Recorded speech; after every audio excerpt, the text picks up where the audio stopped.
Welcome to Cuttlebrook Koi Farm on what is the most exciting day of the year, harvesting the VIP pond. In this video, you'll get to see us netting some of our best and biggest residents, and you'll find out how big our jumbo koi truly are.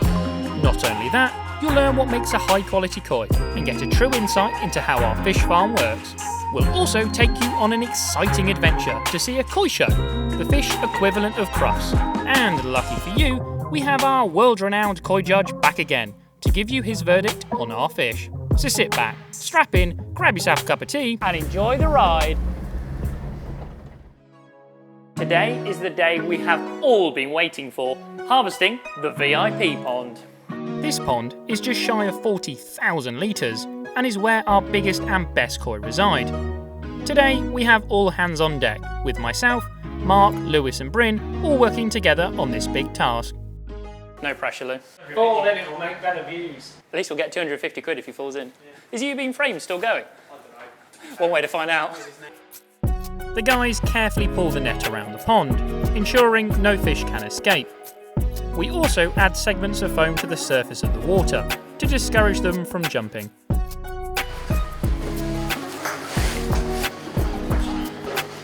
I didn't pull it. Yeah, my leg's caught. A twist. Oh dear. It looks like we have a problem. Got a fish coming out there. Whilst he's pulling it up. There you go. Maybe it was around the bottom drain. Right, yeah, tree. Okay, yeah, on the count of 3. 1, 2, 3.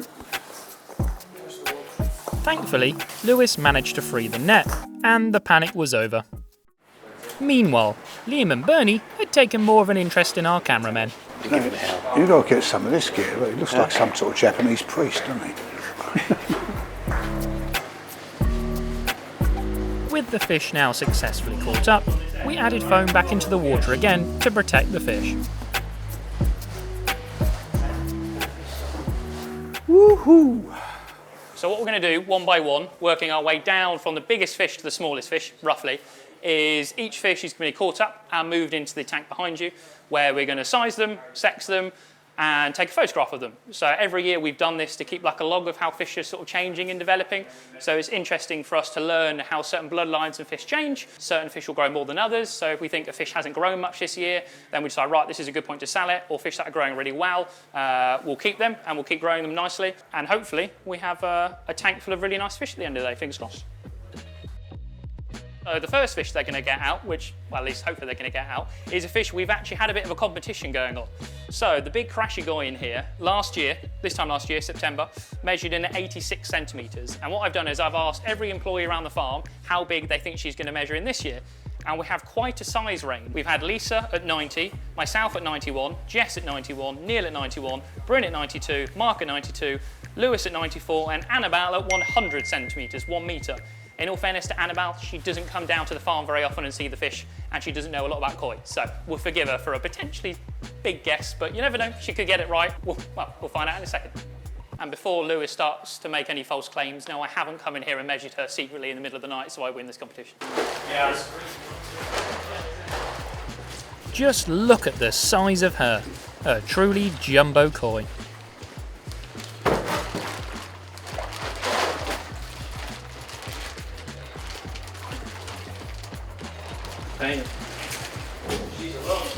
She's got a lot of body this year. How old is she now, Mark? She's 4 years old, 4.5 years old. In koi terms, this makes her Gosai, which means 5 summers old. She's a fish that amazingly we still don't have a name for. It's just the big Karashi, yeah. If you can think of a better name for her, drop us a comment down below. I reckon 89, I reckon. Is her bottom tail just touching? It's certainly not over 90. No. Just touching 90. Just. 90. Thank you very much. Just touching 90. I take my bow. So the winner is Lisa. Yeah, Lisa's the winner with 90. Who wins the Guess the Koi, Win the Joy Cup, which she's not here to get this cup at the moment, but we can give it to her later today. So she's done 4 centimetres then in the last year. That's plenty for a big fish. That's still good going. And also, I believe that's the first fish over 90 centimetres that we've actually had in this tank. Happy days. Fingers crossed, she can reach 1 metre in a few years' time. Needless to say, she goes back into the pond again to continue her growing. Beautiful. Nice one, chaps. Next. Much deeper body on this fish. Much more chunky.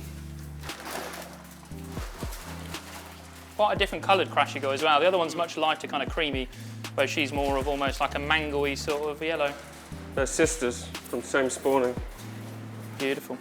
Lovely shape. What do you reckon, Bernie? I prefer this one's shape to the other one. This one's got some body to it. The other one's much, it's all gone in length, I think. Yeah. I think the other one, that will come in time. It's just got to stop growing. But the thing about this one and that one is the fookery. Yes. They're plain coloured koi. It's hard sometimes to attract people to them, but you have to look beyond that and say the scalation on both these koi is something to look at and appreciate. Fookery and scale wrap. The definition I was given when I was working in Japan was like each scale is wrapped in paper, like a present. So it's the skin wrap around each scale. So this is more of a modern shape, so how the fish have developed since the 90s when they started to grow them indoors, whereas the previous one is more of a long, thin, elongated shape, which is what the traditional koi shape was like. This is more of a modern koi shape. So last year she measured in at 77.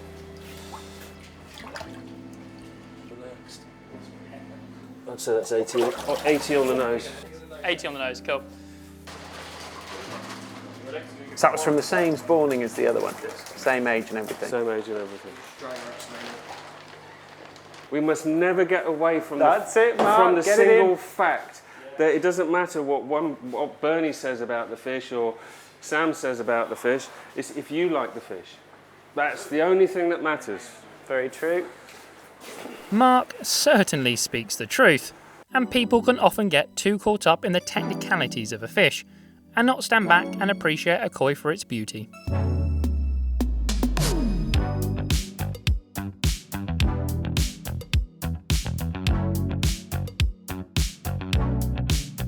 So this fish is an interesting one. This is the fish known as Lisa's pet. So it's the only fish that we have absolutely no say on if we sell this or not. It's up to Lisa, basically. Interesting fish called a Utsuri. Not a very common variety. Gets a lot of attention from people as it's not something people often see in a koi pond. It's essentially a Chagoi with a Shiro Bekko black pattern on top. Very striking fish and something certainly very unique. Came from an Achiba spawning. When we do Achiba spawning, sometimes we do get the odd black Utsuri type pattern coming out on the fish, but never this good. Never this balanced pattern, never this crisp, never this dark. So it's a real rarity. Out of all the Achiba that we've done in the past, and we're probably talking getting on to 500,000 to 1 million fry that we've done at first selection. This is by far the best one that we've ever bred. Seeing as we've just looked at Lisa's favourite fish, it would be rude not to follow it up with one of Mark's favourites, this striking Shiro Utsuri.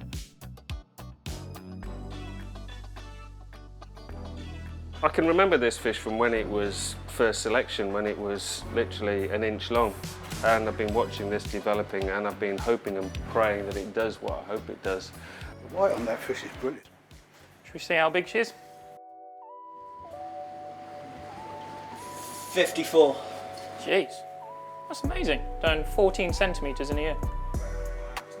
That's incredible. That fish is only just over 2 years old. What an amazing result. We'll have high hopes for this fish as it continues to grow. And next into the vat is this stunning Kohaku, which is a white fish with a red pattern. My first reaction to this fish is A, it's nowhere near finished. If I look at that head, it's still quite a juvenile head. The colour's not yet, the actual white colour has not got into the head yet. So this has got a lot more to do for the future. I just look at the keywell and the sashing, because that's so crisp and clean. Sashio is on the leading edge of a pattern, Kiwo is the final edge of the pattern. And basically got two colours overlapping. So the Kiwo on a Kohaku is the red overlapping the white. The overlapping, with the colour on top, it should be crisp and clear, for quality fish. The other way, the red scale underneath the white scale, and sometimes you will see a blushing. The scale underneath is showing through the one on top. But there's very little of that there. Do you want more expert insights like this? If so, let us know, so we can include more in future videos. This was 48 centimetres last year. So bearing in mind the Shiro we just did grew 14 centimetres, this could be over 60. 58. 59. 61. Must be. 59, that is.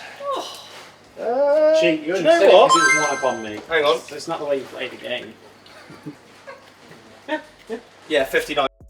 As Liam dries his tears, we'll get you another stunning koi, and this time a Tancho Sanke.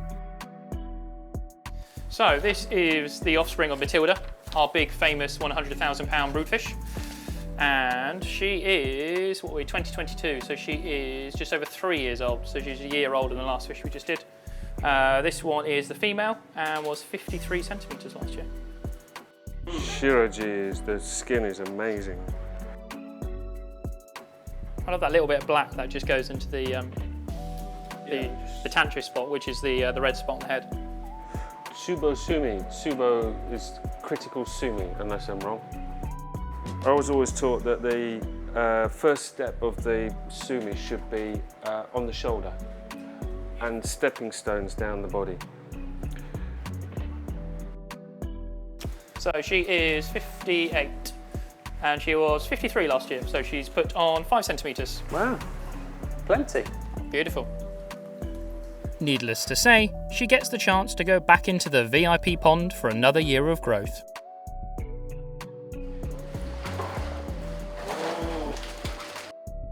Up next is something you don't see every day, a Shiro Bekko. Just under 50. 49. Female. You rarely see a good Bekko. It's the best of this variety I've seen in a long time. Really? Oh, it's quite the compliment. Before they started to send us photographs of fish, it always used to be done with diagrams. And the diagram of a Bekko would be a white fish with a Sumi pattern running up the spine in a sort of stepping stone pattern. Any pattern's supposed to take your eye from front to back. And it's very simple, that takes your eye from front to back, traversing the spine. And the Sumi again is very, very strong. I say this in front of Sam, but I really don't like bald heads on fish. But What's your nose?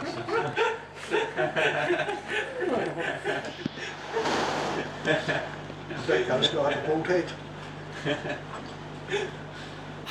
Just starting to like it. God, it's a good one when he gets his phone out. Yeah. Bern, I'll send you the picture. Oh, you got pictures? Yeah, I'll send you a picture. I'd take your own one if I was you, Bern. I've seen him. Seems live. All right. Going into the tank next, a beautiful Sanke. So this is the offspring of Matilda, and it's a fish that Liam has a particular interest in. The last 2 years, Liam has joined us for doing this same thing when we've been going through this pond, and for his lovely magazine, World of Nishikigoi, he's been photographing and tracking the progress of a number of fish. And this fish we followed for at least the last 2 years, if not 2.5. I think you saw this in April when we did them coming out the Tosa house. So April 23, September 23, September 24, and then now. So we're going to have about 4 lots of progress photos, I think. Yeah, I think so. And what's particularly interesting about this fish, as you'll see in the magazine, is the Benny, the traits of the Benny. So the Benny tends to either grow or go, depending on different bloodlines. And this one in particular, it tends to grow. So where we've had gaps in the Benny, which is the red pattern, where we've had white pigment, this fish has tended to sort of fill in.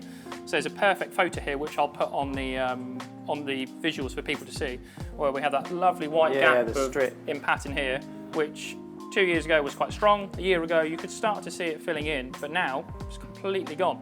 It's all one solid patch of Benny. So it's really interesting to see how that's changed and developed.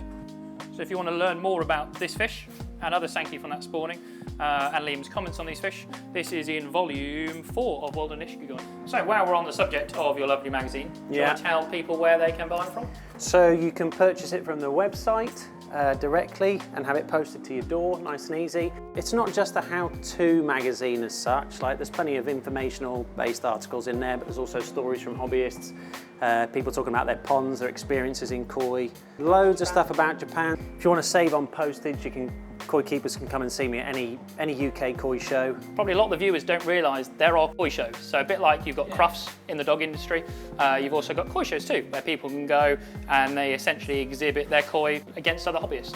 So it's a really good way for people to get into the hobby, to see some most amazing fish which you're never going to get access to normally, and in this case. Okay, so instead of me telling you about a koi show, how about I show you one? We started the weekend by packing up hundreds of fish at the farm, loaded the vans and hit the road to go to the Southeast Koi Show in Kent. Once we arrived, we set up our stand, including our famous Torii gate. Next, vats were filled up with water and fish were acclimatised, but while we waited for the fish to settle, we unloaded over 1 ton of fish food ready for sale. The fish were then ready to be released into their tanks for the weekend, ready and waiting to go to their new homes. The next morning, doors opened and customers started to trickle in, with our stand progressively getting busier as the day went on. We had lots of great conversations and many fish were sold. Well, that's what we told our partners. This is what really happened that weekend.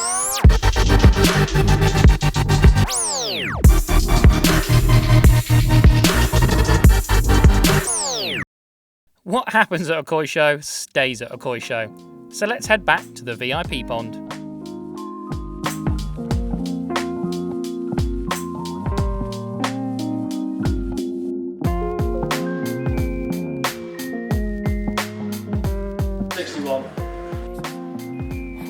So how big do you think that was last year? So it's 60. Anyone else want to take a guess? Couldn't have been smaller than that. 50. Was it? 50. 51. 42. No way, you screwed up the measurements. That's done 19 centimetres in a year. And at that volume as well. That is amazing. What a remarkable fish that has done some truly incredible growth over the past year. I mean, it's a combination of heat, good water quality, good food. So a bit of everything. So, genetics as well. And good genetics, yeah, certainly. So these guys will be nice and warm in here. So it's on average, certainly the summer months, at about 23, 24 degrees, which tends to be the optimum growing temperature for koi. They've been fed really good food. All their life they've been fed on our premium growth food, which is really high protein. Good strong bloodlines, good sized parent fish. So genetics is on their side. If you want to feed the same food we feed to all our fish on the farm, you can purchase this from our website or at the farm in person. Up next is a rather unique variety, a Shusui. Oh, this one.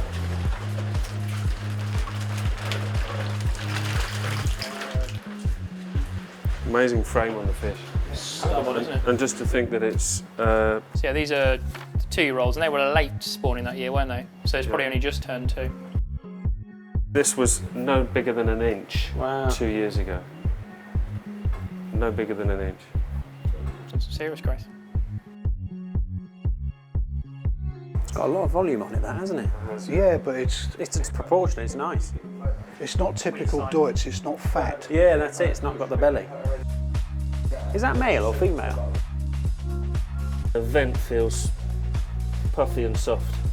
So that's a female vent. That's a female. The simplest way of explaining it is a male's vent looks like an innie belly button, and a female's vent looks like an outie belly button. Body shape is a nice fusiform shape, but quite often, especially with Shusui, it gets thin around the tail area around here. But that is nice and chunky, and a great body shape on it. Skin quality is fantastic. Shusui is 50 on the dot. That's done 20 centimetres. One of the weird and wonderfuls. Yeah. Female. 48. This is an Aragoke Chagoi, a fish with some amazing scales. So Aragoke means essentially uneven Big scales. big scales. Normally, a Doitsu fish or fish with big scales have lines of scales like we've just seen in that Shusui, whereas this is, the scales are completely random and but evenly placed all over the body. I mean, it's a striking fish, very unusual. Doitsu and Aragoke Koi always look great in a pond with a window on the side. Just imagine that fish at 80 centimetres. So this is a particularly interesting fish, as this looks nothing like it did a year ago.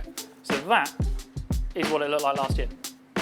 So what happened is when this fish spawned in sort of early August, all the black pigment dropped down. Completely changed, unrecognisable fish, literally overnight. Spawning happens, boom, where's that fish gone? Oh my God, it's that same fish.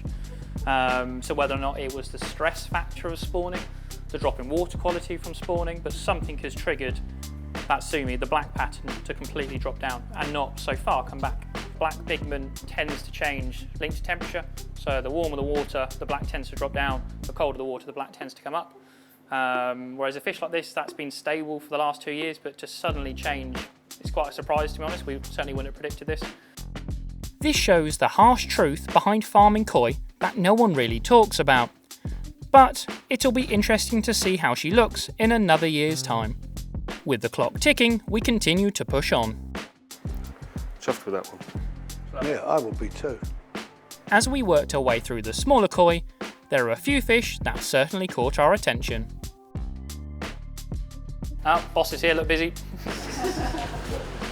Good job you've turned up, Lisa, as you are the proud winner of Guess the Koi, Win the Joy, with 91 centimetres. Congratulations. Oh no, 90, sorry, not 91. Enjoy, well done. You were the only person who got it right. Lisa, Neil and Jess stuck around to admire some beautiful koi, enjoying a break from their other jobs on the farm.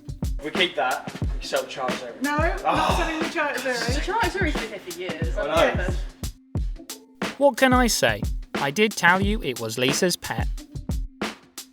I think this is a great moment to shout out all the unsung heroes on the farm, because I wouldn't be able to make these videos for you if it wasn't for all the hard work that goes on behind the scenes. Not only the guys on the farm, but also the incredible team that works so hard in the office. We really are so lucky to have such an amazing group of people working here, and I am truly proud to be part of Team Cuttlebrook. Before I start tearing up, let's head back to the action, with the guys working their way through the large number of koi still in this pond. The VIP pond is just shy of 40,000 litres, and this allows us to be able to grow on a good number of koi each year. But we do have to be strict on what we keep, so we have to make the hard call to sell some of the fish. This is never an easy decision, but when we have a number of high quality koi waiting to be moved into this tank, we must make some space from the existing stock. We removed around 30% of the existing fish, with these koi going into our sales area. These koi were made available for sale to our customers, who can buy them on one of our open days, through our website, or at one of our weekly appointment slots. Hopefully you guys have enjoyed what has been another interesting and informative video. If you have, smash that like button, drop us a comment, and we'll be back for another video soon.